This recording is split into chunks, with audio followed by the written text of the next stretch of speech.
Ladies and gentlemen, when we speak about the private life of a public figure, we are rarely speaking about romance alone. We are speaking about the neurological load of visibility, the psychological cost of expectation, and the silent architecture of the human brain trying to remain balanced under the weight of relentless attention. And when a person who has lived for years at the edge of innovation suddenly shifts direction in their personal relationships, it is not simply gossip. It's a signal, a form of data, a change in behavioral patterns that deserves thoughtful interpretation rather than reckless speculation. Because every meaningful change in a person's intimate world, especially someone whose mind is constantly stretched across multiple timelines, reveals something about the deeper forces shaping their emotional physiology. So tonight, I want to talk not just about who someone might be with now, but why that shift happens at all, what it teaches us about human connection, and how breakthrough-level individuals navigate love while orbiting pressure that most human nervous systems were never designed to withstand. In neuroscience, we often talk about cognitive load, but rarely do we examine how emotional load quietly rearranges the circuitry of a person's private decision-making. The brain is always negotiating between certainty and curiosity, between comfort and ambition, between solitude and the neural hunger for companionship. And that hunger does not vanish simply because someone becomes an icon or carries responsibilities that seem superhuman from the outside. If anything, the need for genuine connection becomes more urgent because every corner of life becomes engineered, optimized, public. And the heart, unlike a rocket or a battery, cannot be optimized. It must be understood. For years, the individual at the center of this conversation carried a life that looked forward-facing, mission-driven, almost hyper-mechanical in its intensity. And people assumed that meant the emotional world ran on the same fuel. But the truth is that the emotional brain doesn't run on ambition. It runs on resonance. It runs on the quiet conversations after midnight, the laughter that disrupts stress hormones, the presence of someone who asks nothing of your accomplishments and everything of your authenticity. And so when people ask, who is he with now? The deeper question is, what changed inside him that made room for someone new? Because no partnership emerges from nowhere. It grows out of internal readiness, the willingness to be seen again, the acceptance that vulnerability is not a liability, but a recalibration of the nervous system. You see, high-pressure individuals often live in a state of chronic sympathetic activation, the fight or flight circuitry never fully shutting down. Their world is a constant fire drill, a constant stream of decisions, crises, deadlines, and expectations. And in that environment, the presence of another human being who brings calm rather than chaos becomes almost medicinal. It slows the pulse. It reduces the cortisol spikes. It invites the brain into parasympathetic recovery, the state where clarity, empathy, and long-term decision-making come alive again. So yes, his private life has taken a turn, not by accident, not by rumor, not by external pressure, but because the brain eventually tells the body the truth. You cannot keep running forever. You must anchor somewhere. You must connect somewhere. Even the most forward, focused mind needs a point of emotional gravity. People imagine that someone at the top of their field chooses relationships based on convenience or aesthetics. But neuroscientifically, the ultimate choice is biological. The partner who recalibrates your entire internal system wins, whether or not the world understands it. And from everything I've observed, the shift in his life reflects exactly that. Not the pursuit of perfection, but the pursuit of peace. Not a partner chosen to impress the world, but one who brings the kind of mental homeostasis that no achievement can replicate.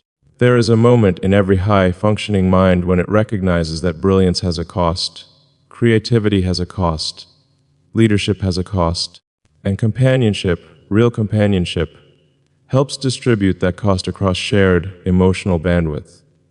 When you're with someone who reduces the mental noise, you think clearer, you build better, you live longer, and you stop seeking validation from the world because you found resonance in a person instead. I have studied hundreds of innovators, entrepreneurs, physicians, astronauts, scientists, people who perform at the edge of human capacity. And what they all eventually admit in private conversations is that success becomes hollow without someone who understands the chaos behind the curtain.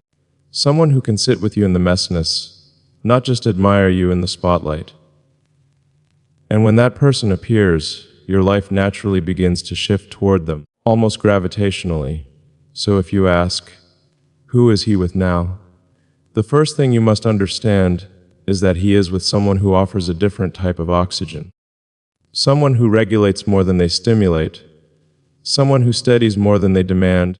Someone who makes him feel human again after years of being treated like something more or something less than human. And let me tell you something we rarely discuss publicly.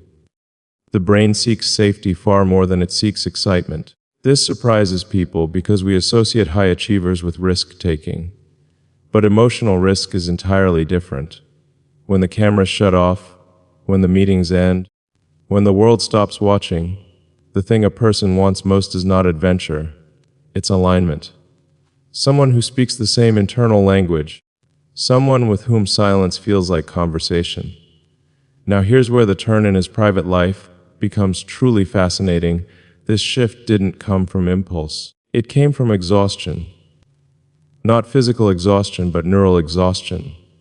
The kind that arises from years of carrying entire worlds on your shoulders. And exhaustion often opens the door to clarity. It forces you to decide what truly matters. It strips away ego and reveals desire in its raw form.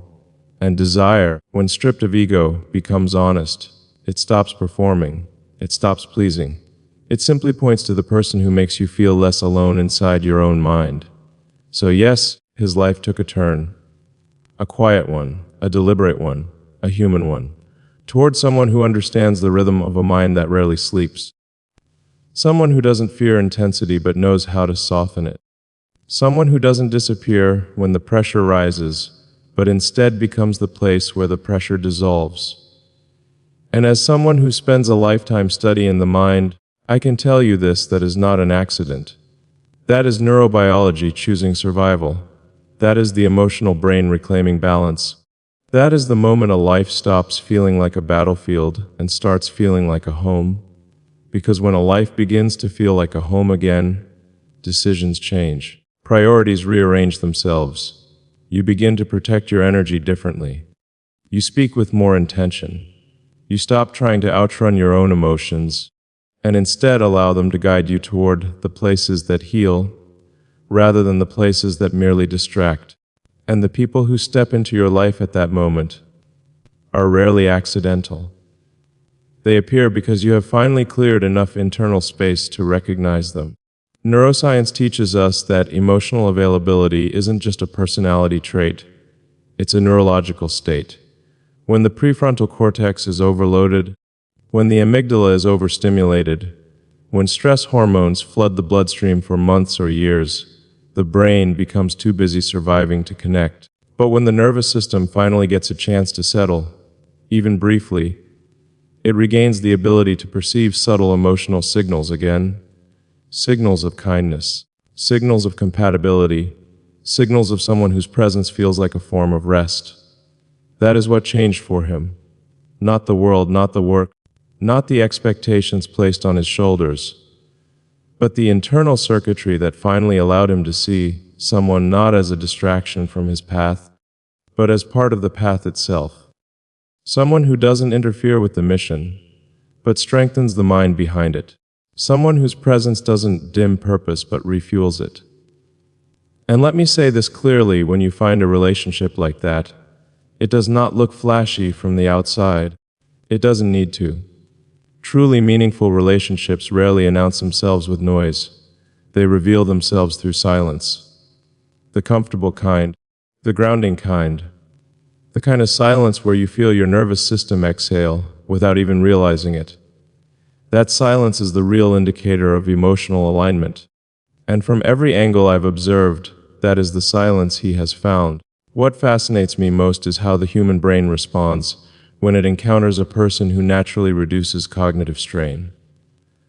The neurons start firing in smoother patterns. Emotional volatility decreases. Decision-making sharpens. Sleep improves. Creativity rises. Even the immune system reacts. Inflammation markers drop. Recovery speeds up. Love, when it is the right kind, is not just emotional, it is physiological. It calibrates the whole system. And in a life filled with pressure as intense as his, that calibration becomes essential. This is why the turn in his private life is so significant. It isn't about publicity, aesthetics, status, or narrative. It's about survival. It's about finding someone whose presence acts as a neurological stabilizer.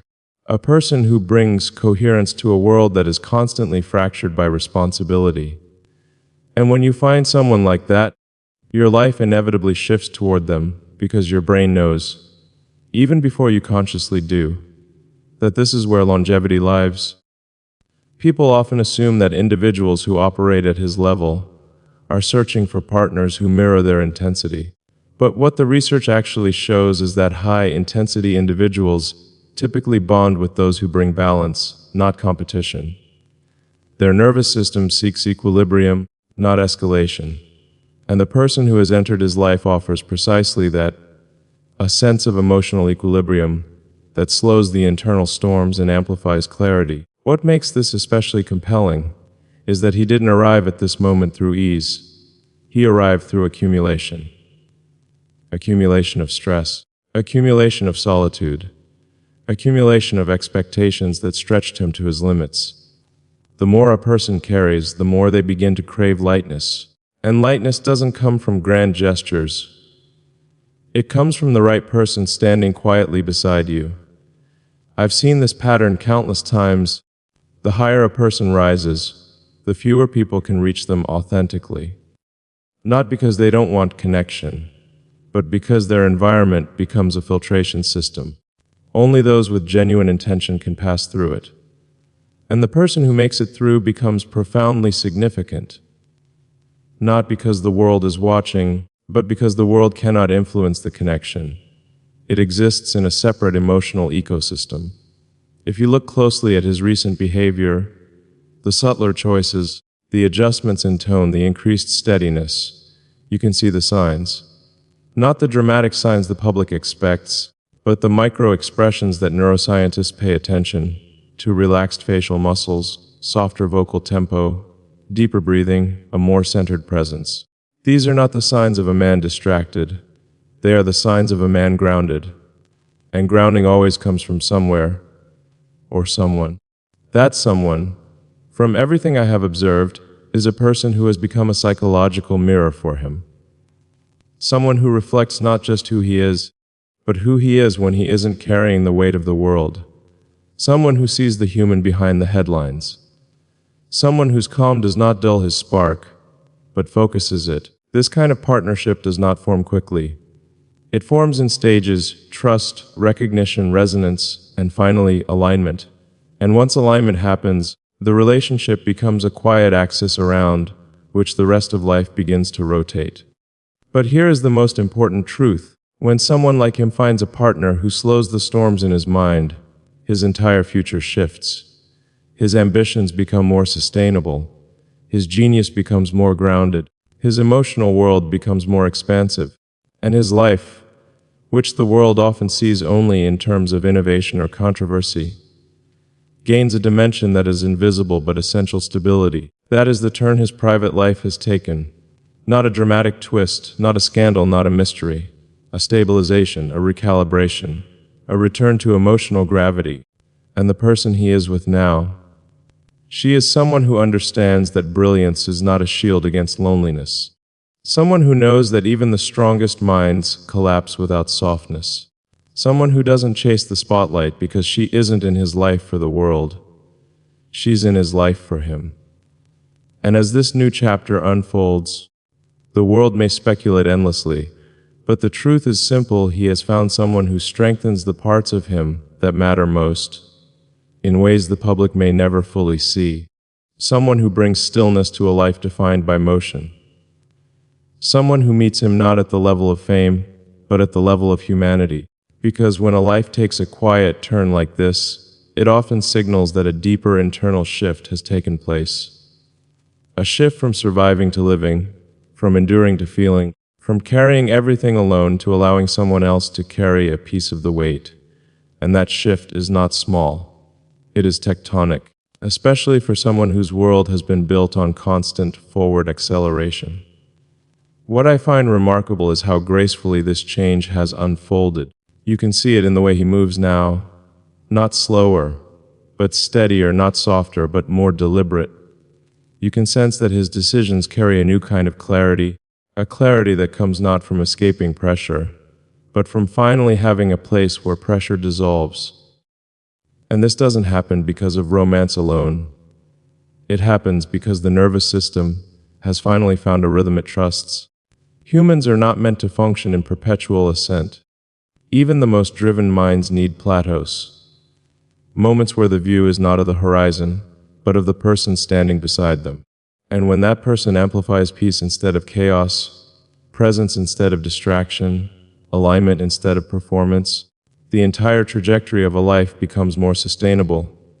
Behind every major breakthrough in human history, behind every invention, every mission, every risk that changed the world, there is an emotional foundation.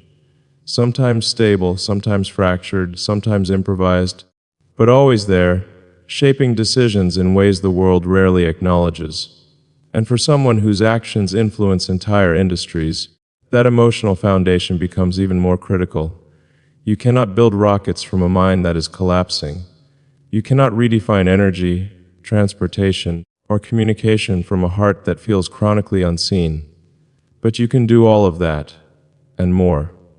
When you feel supported, when you feel understood, when you feel connected, that is the secret the world forgets. Emotional stability fuels innovation more than ambition ever will. And this new presence in his life, this person who has quietly become his emotional anchor, offers precisely that. Not a distraction, not a detour, but a stabilizing force, a grounding presence that allows him to think deeper, dream clearer, and rest more honestly than he has in years. What matters most is that she meets him where he actually is, not where the world imagines him to be. She engages with his humanity, not his mythology, and that difference, that precious, rare difference, is what allows a relationship like this to flourish in a life where almost nothing grows without being exposed to scrutiny. You can feel that he no longer moves through his days with the subtle tension of someone carrying unspoken burdens. Instead, there is the unmistakable signature of a person who finally has a space where he does not need to be extraordinary to be valued, a space where he can exhale without explaining why, a space where even silence feels like connection rather than distance. And I want to emphasize something that is often misunderstood. The strongest relationships in high-pressure lives are not the ones filled with intensity. They are the ones filled with safety, emotionally intelligent safety, the safety to be imperfect, the safety to feel vulnerable, the safety to be confused, hopeful, uncertain, inspired, all at once, without fear of being misinterpreted or judged. That is what he has found. And that is why his private life has shifted so noticeably. Even if the world cannot yet fully see the details, the transformation is internal before it ever becomes external. The nervous system knows long before the headlines do. Who he is with now is someone who nurtures the emotional architecture that holds the rest of his world together. Someone who contributes to his stability rather than drains it. Someone whose presence allows him to imagine a future not just defined by accomplishments, but by connection. A future not built solely on missions, but on meaning. And perhaps the most beautiful part of all of this is that he finally allowed himself to choose joy again. Not the loud, public kind that fades under pressure, but the quiet, steady kind that grows with time. The kind of joy that doesn't demand attention, but deepens it. The kind of joy that doesn't need to be announced because it is lived. When someone who has spent years navigating chaos finally chooses someone who brings calm, that is not a small moment. It is a profound act of wisdom. It is the brain choosing longevity. It is the heart choosing honesty. It is the soul choosing alignment. And so yes, his private life has taken a turn, a meaningful human, deeply grounded turn toward someone who understands the weight he carries, who respects the mission he leads, and who offers a kind of presence that strengthens everything he was already trying to build. Because sometimes the greatest turning point in life isn't a new idea, a new breakthrough, or a new venture. Sometimes it is simply the moment you find a person who makes your life feel less like a battlefield and more like a place you can finally rest. Someone who reminds you that being human is not a weakness, but the source of all true strength. And when you find someone like that, everything changes. Quietly, naturally, irrevocably. And that, more than any rumor, headline, or speculation, is the real story behind the turn his life has taken. A story not of mystery but of meaning, not of attention but of alignment, not of who the world wants him to be with, but who his heart and mind finally allow him to be with. A story of a man who, for the first time in a long time, has found someone who brings him home, not to a place but to himself. And there is no richer turning point than that.